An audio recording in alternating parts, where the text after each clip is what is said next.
મારી ચેનલમાં તમારું સ્વાગત છે। આજે બનાવીશું તડકા છાયાથી બનતી કટકી કેરીની રેસીપી।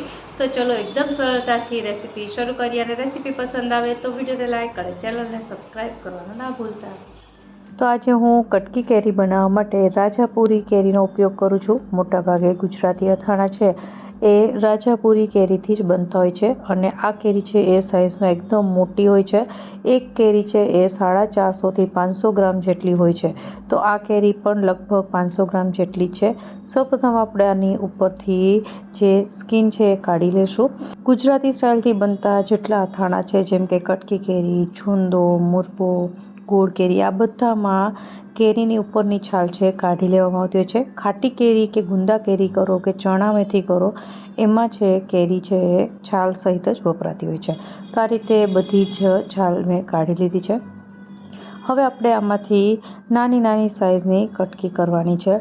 વચ્ચે ગોઠલાનો ભાગ હોવાથી કેરી છે એને પહેલાં તો 2 ભાગમાં કટ કરી લેવાની આ રીતે, અને ત્યારબાદ હવે આપણે આમાંથી નાની નાની કટકી કરીશું અને વચ્ચે ગોઠલાનો ભાગ છે કાઢી લેવાનો છે।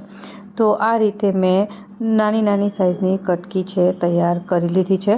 અહીં જ્યારે પણ આ અથાણું અથવા તો કોઈ બીજું પણ અથાણું બનાવો ત્યારે જે કેરી છે એ રાજાપુરી કેરીનો જ ઉપયોગ કરો, એનાથી અથાણું છે ખૂબ જ સરસ બનતું હોય છે।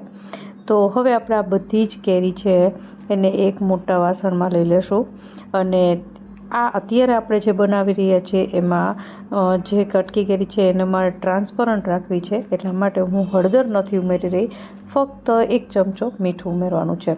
જો તમારે કલર જોતો હોય તો તમે હળદર ઉમેરી શકો, અને મીઠું પણ તમે જોઈ શકો છો કે 1 નાનો ચમચો જેટલું લીધું છે, જે લગભગ 3 ટેબલસ્પૂન જેટલું થાય છે। હવે સારી રીતે મિક્સ કરી દઈશું અને ત્યારબાદ આની ઉપર ઢાંકણ ઢાંકી અને એને આખી રાત માટે રાખી દેવાનું છે। સવારે આ મીઠાનું છે પાણી થઈ જશે। મીઠું નાખ્યા બાદ મિનિમમ 8 થી 9 કલાક માટે તો કેરીને સાઈડમાં રાખવી છે। હવે આખી રાત બાદ આપણે સવારે આને ચેક કરીએ તો તમે જોઈ શકો છો કે અહીં હું ચમચાની મદદથી બતાવું તો મીઠાનું પાણી થઈ ગયું છે।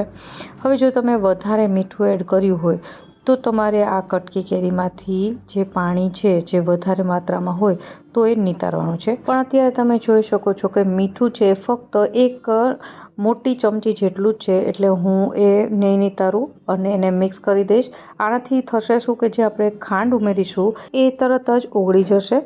તો અત્યારે ખાંડનું આપણે માપ જોઈ લઈએ। મેં દળેલી ખાંડ લીધી છે। જ્યારે પણ તમે કટકી કેરી કે છુંદો બનાવો તો દળેલી ખાંડનો જ ઉપયોગ કરવો। હવે અત્યારે મેં 500 ગ્રામ જેટલી કેરી હતી એટલે એની સામે મેં 700 થી 800 ગ્રામ જેટલી ખાંડ લીધી છે, એટલે કે થોડી વધારે, જેટલું તમે કેરી લો એના કરતાં થોડી વધારે લેવાની। કેરી ખાટી હોય છે એટલા માટે ખાંડનું પ્રમાણ છે થોડુંક એના વજન કરતાં વધારે રાખવાનું। સારી રીતે મિક્સ કરી લેશું। હવે અત્યારે પણ આપણે આને તડકામાં નથી મૂકવાનું। એક વખત ખાંડ મિક્સ કરી લીધા બાદ એને ફરીથી એક આખી રાત માટે ઘરમાં જ રાખવાનું છે, એટલે કે ફરીથી 8 થી 10 કલાક આપણે એમને રાખી દઈશું, જેનાથી ખાંડ છે સારી રીતે ઓગળી જાય। અહીં તમે જોઈ શકો છો કે કલર એકદમ લાઇટ યલો અથવા તો ક્રીમ કલર જેવું કહી શકાય। એનું કારણ એ છે કે મેં અહીંયા હળદર પણ નથી ઉમેરી, અને ખાસ કરીને જે પાછળથી હું જે આમાં ફ્લેવર ઉમેરીશ એના માટે હળદરની બિલકુલ જરૂર નથી, એટલા માટે જ મેં એને ખાલી મીઠાવાળા કરી અને ત્યારબાદ ખાંડ ઉમેરી છે। હવે ઢાંકણ ઢાંકીને ફરીથી આપણે આખી રાત માટે રાખી દેવાનું છે, એટલે કે મિનિમમ 8 થી 10 કલાક માટે, અને ત્યારબાદ સવારે ચેક કરીશું। તો સવારે આપણે ચેક કરીએ તો જે ખાંડ આપણે ઉમેરી હતી, જે દળેલી ખાંડ, એ સરસ રીતે ઓગળી ગઈ છે, એકદમ પાણી જેવું થઈ ગયું છે। તો બસ આ વસ્તુ છે એ થવી જોઈએ। જ્યારે પણ તમે કટકી કેરી બનાવો અને તડકે મૂકો એ પહેલાં આટલી વસ્તુ કરવી ખાસ જરૂરી છે। જો તમારી ખાંડ ઓગળી નહીં હોય અને તમે તડકે મૂકી દેશો તો એ ખાંડ પછી તડકે પણ આખી જ રહેતી હોય છે, એટલા માટે કટકી કેરીમાં દળેલી ખાંડ ઉમેરવી, આખી રાત ઘરમાં જ રાખવું, અને એક વખત એ સારી રીતે ઓગળી જાય ત્યારબાદ જ તડકે મૂકવું। તડકે મૂકતા પહેલાં આ રીતે ઉપરથી એકદમ આછું કપડું બાંધી દેવાનું, અને ત્યારબાદ હવે આને લગભગ જો તડકો વધારે હોય તો એ 8 થી 10 દિવસમાં બની જતું હોય છે। સવારથી સાંજ તડકામાં રાખવાનું અને સાંજે ઘરમાં એક વખત ચમચો ફેરવીને રાખી દેવાનું। આ રીતે તમે 8 થી 10 દિવસ કરશો એટલે આ ખાંડની ચાસણી બની જશે એક તાર જેવી અને કેરી છે એ પણ પાકી જતી હોય છે. તો હવે 10 દિવસ બાદ હું તમને જે આ આપણી કટકી કેરી છે મૂક્યા બાદ એનું ટેક્સચર કેવું છે એ બતાવું.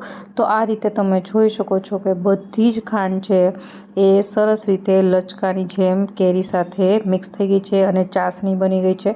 અને ચાસણી પણ કેવી એકદમ એક તાર જેવી તો નહીં, પણ એક તાર કરતાં થોડી ઓછી. હાથમાં લઈને ચેક કરો ત્યારે પણ આ રીતે ચીકણી અને થોડી ઘાટી બને એ ત્યાં સુધી આપણે આ કટકી કેરીને તડકામાં રાખવાની હોય છે. હવે આપણે આમાં ફ્લેવર ઉમેરીશું. તો અહીં મને ફ્લેવર પસંદ છે એમાં તજનો પાવડર અડધી ચમચી અને અડધી ચમચી જેટલો એલચીનો પાવડર. આ બે જ વસ્તુ છે એ કટકી કેરીમાં મને ભાવતી હોય છે એટલા માટે મેં એડ કરી છે અને સારી રીતે મિક્સ કરી દઈશું. આનો સ્વાદ છે ખૂબ જ સરસ આવતો હોય છે. મેં એટલા માટે જ હળદર નથી ઉમેરી. જો તમને આ ફ્લેવર ન પસંદ હોય તો તમે હળદર મીઠું ઉમેરી અને ત્યારબાદ આ રીતે બની જાય એટલે છેલ્લે લાલ મરચું ઉમેરી શકો. પણ મને આ ફ્લેવર ખૂબ જ પસંદ છે અને આનો દેખાવ પણ એકદમ સરસ આવતો હોય છે એટલા માટે મેં આ રીતે કટકી કેરી તૈયાર કરી છે.